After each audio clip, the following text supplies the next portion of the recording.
کیمیائے سعادت 147۔ تو جن لوگوں نے اس کام کا خطرہ اور انجام دیکھا وہ اپنے دلوں کی نگہبانی کرتے ہیں، اس واسطے کہ ہر دم کو حصول سعادت ابدی کے قابل گوہر سمجھتے ہیں، اور اس گوہر پر اس سے زیادہ تر مہربان تھے جتنا کوئی سرمایہ زر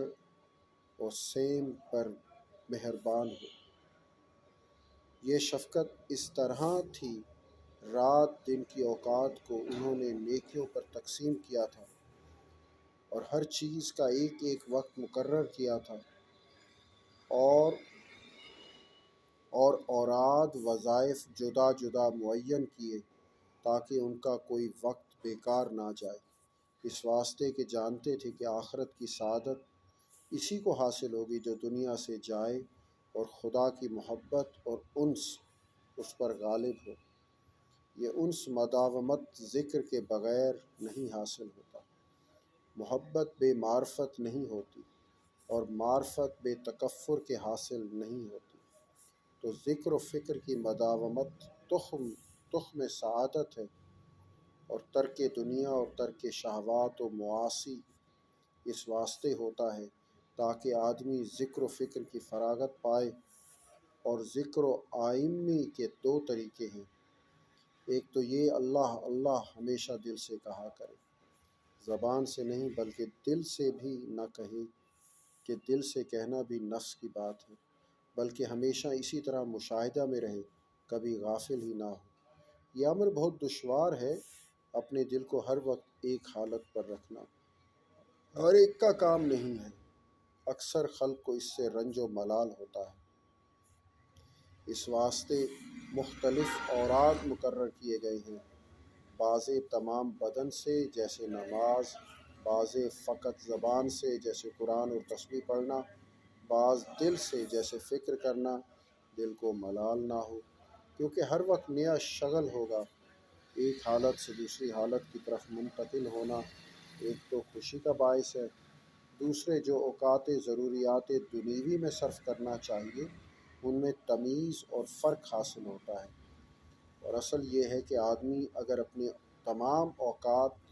آخرت کے کاموں میں نہ صرف کرے تو اکثر اوقات صرف کرے تاکہ نیکیوں کا پلہ جھک جائے، کیونکہ اگر ایک نصف اوقات دنیا میں اور مباحات سے متمتع ہونے میں صرف کرے گا، دوسرا نصف کار آخرت میں، تو اس کا امر خوف ہے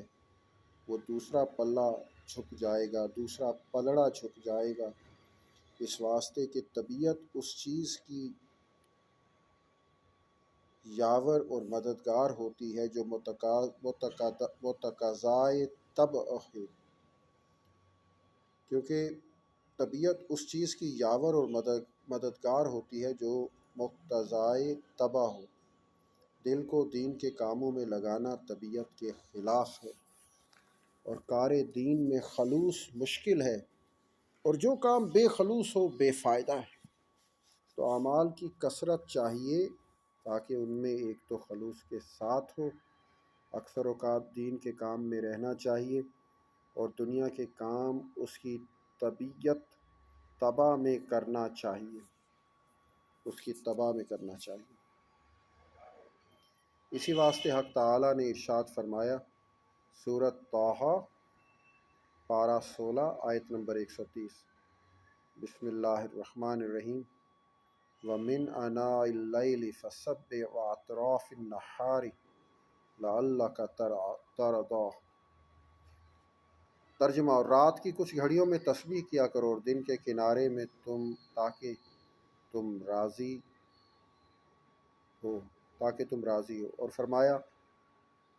سورہ دہر پارہ 29 آیت 25، بسم اللہ الرحمن الرحیم، وَاذْكُرِ اسْمَ رَبِّكَ بُكْرَةً وَأَصِيلًا وَمِنَ اللَّيْلِ فَاسْجُدْ لَهُ وَسَبِّحْهُ لَيْلًا طَوِيلًا۔ ترجمہ، اور یاد کر اپنے پروردگار کا نام صبح و شام، اور کچھ اس کی رات میں عبادت کر اور تسبیح کر اس کی کافی رات تک۔